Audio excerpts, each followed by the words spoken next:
नमस्कार मित्रमैत्रिणींनो. पती पत्नीने मिळून ऐकावी अशी कथा. नवऱ्याने आपल्या बायकोला किरकोळ कारणावरून जोरदार 2 कानाखाली दिल्या आणि याचं उत्तर म्हणून बायकोनेही चप्पल नवऱ्याच्या दिशेने भिरकावली. पण ती चप्पल नवऱ्याच्या डोक्याला स्पर्श करत बाजूला पडली. हे सगळं इथंच थांबलं असतं कदाचित, पण नवऱ्याला अपमान सहन झाला नाही. त्यात नातेवाईकांनीही आगीत तेल ओतण्याचं काम केलं. जी बायको आपल्या नवऱ्याला चप्पल फेकून मारू शकते, अशी बायको ही आपल्या नवऱ्याशी एकनिष्ठ कशी राहील? ती आपल्या नवऱ्यावर खरंच मनापासून प्रेम करते का? तर नाही. आणि ही पत्नी अशी प्रतिवक्ताही होऊ शकत नाही. अशा बायकोला सांभाळणं म्हणजे स्वतःच्या पायावर दगड मारून घेण्यासारखं आहे. काही नातेवाईकांनी असं सांगितलं की अशा उद्धट बायकांना चांगला धडाच शिकवला पाहिजे. नवरा बायकोने एकमेकांवर खूप आरोप प्रत्यारोप केले. वाद एकट्यावरच न थांबता तो आता कोर्टात गेला होता. नवऱ्याने बायकोला चारित्र्यहीन असल्याचा खटला दाखल केला, तर बायकोने नवऱ्याच्या विरोधात हुंडाबळीचा खटला दाखल केला होता आणि ही केस कोर्टामध्ये चालू होती. लग्नाला 6 वर्ष झाली होती आणि ते दोघे एका मुलीचे मातापिता देखील होते. असे असून सुद्धा त्यांचा आज काडीमोड होणार होता. दोघांच्या हातामध्ये घटस्फोटाच्या अर्जाच्या प्रती होत्या. दोघेही शांत होते. खटला 2 वर्षापर्यंत चालला. 2 वर्षापासून पती पत्नी वेगळे राहत होते. खटल्याच्या तारखेला दोघांनाही यावं लागायचं. पण जेव्हा दोघांची नजरानजर व्हायची तेव्हा दोघेही रागाने लाल व्हायचे. दोघांच्याही मनात सुडाची भावना उत्पन्न व्हायची. त्यांचे वकील, नातेवाईक त्यांच्यासोबत असायचे. दोघांनाही न्यायाधीशांसमोर काय बोलायचं आहे ते दोघंही बोलायचे. जे सांगितलं गेलं आहे ते बोलायचे, पण काही वेळेला ते सावरायचे.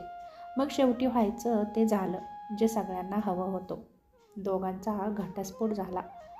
दोन्हीकडचे नातेवाईक, वकील, आई वडील आनंदी होते, पण पत्नी शांत होती आणि पतीही निशब्द होते. योगायोग हा होता की दोन्हीकडील नातेवाईक एका टी स्टॉलवर बसले होते आणि कोल्ड्रिंक्स घेत होते. आणि योगायोग हा होता की घटस्फोटित पती पत्नी एका लाकडी बाकड्यावर समोर बसले होते. अभिनंदन, तुम्हाला जे हवं होतं ते झालं, पत्नी म्हणाली. तुझंही अभिनंदन, तू जिंकलीस मला घटस्फोट देऊन, पती म्हणाला. काडीमोड हा विजयाचं प्रतीक आहे का? पत्नी म्हणाली. तुम्हीच सांगा, पती म्हणाला. तूच या प्रश्नाचं उत्तर दे. पत्नीनं दिलं नाही. ती शांत बसून होती.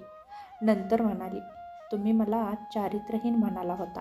बरं झालं आता तुमची चारित्र्यहीन स्त्रीपासून सुटका झाली. ती माझी चूक होती. मी असं करायला नको होतं, पती म्हणाला. मी खूप मानसिक तणाव सहन केलाय. तिच्या आवाजात एक शांतता होती. खूप दुःख होतं, पती म्हणाला. तू खूप चांगली आहेस. मला तुझ्याविषयी असं बोलायला नको होतं. मला या गोष्टीचं खूपच वाईट वाटतंय. पण पत्नी शांत होती. तिने नजर वर करून पतीकडे पाहिलं.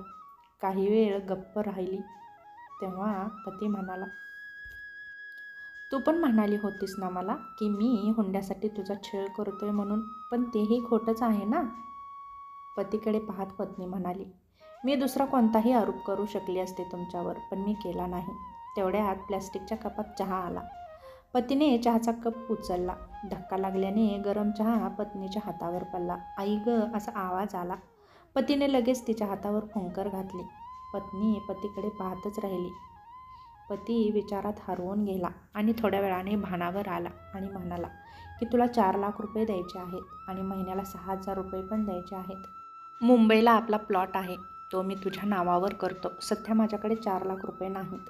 पतीने आपल्या मनातलं सांगून टाकलं. मुंबईतल्या प्लॉटची किंमत तर 20 लाख रुपये असेल. मला तर फक्त 4 लाख रुपये पाहिजेत, पत्नी म्हणाली.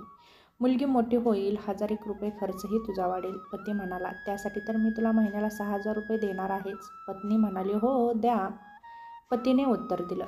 4 लाख जर तुमच्याकडे नसतील तर देऊ नका, पत्नीने आत्मीयतेने म्हटलं.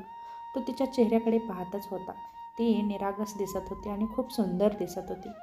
तो पत्नीकडे बघत विचार करत होता की कधी काळी ही आपली पत्नी होती आणि ती पण त्याच्याकडे पाहत होती आणि विचार करत होती की किती साधा सरळ स्वभावाचा आहे हा माणूस. कधी काळी तो माझा पती होता, किती प्रेम करायचा तो माझ्यावर. एकतर जेव्हा मी आजारी पडले होते तेव्हा त्यानं माझी लहान मुलासारखी काळजी घेतली होती. किती चांगला होता. मीच त्याच्या चुका काढत राहिले. ती एकटक तिच्याकडे पाहत होती आणि विचार करत होती की किती काळजी घ्यायची ती माझी.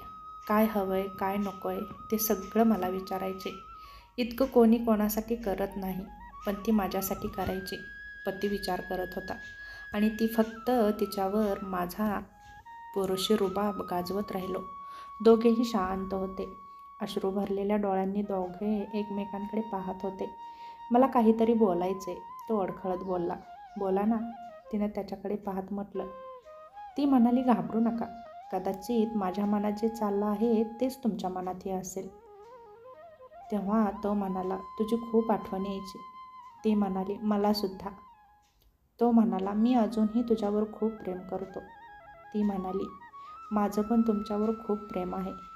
तो म्हणाला, आपण अजूनही आयुष्याची नवीन सुरुवात करू शकतो. पण ते कसं शक्य आहे? आपण पुन्हा एकदा नव्याने सुरुवात करूया. सोबत राहूया. पती पत्नी म्हणून, एक चांगले मित्र म्हणून. पण हे सारे पेपर? तिनं विचारले. फाडून टाकूया. तिने पेपर फाडले व एकमेकांना गच्च मिठी मारली. दोघांचेही नातेवाईक हे पाहून हैराण झाले. दोघेही हातात हात घेऊन त्यांच्या घरी जायला निघाले. जे घर की ते फक्त त्या दोघांचं होतं. तेव्हा नवरा बायकोमध्ये प्रेम आणि भांडण ह्या एकाच नाण्याच्या दोन बाजू आहेत. शेवटी एवढंच म्हणेन की या छोट्या छोट्या कारणांमुळे असा निर्णय घेऊ नका की शेवटी फक्त तुमच्या हातामध्ये पश्चातापच राहील. तेव्हा नक्की विचार करा. तेव्हा ही छोटीशी कथा तुम्हाला कशी वाटली नक्की सांगा. पुन्हा भेटू अशाच एका छोट्याशा कथेसोबत. तोपर्यंत धन्यवाद.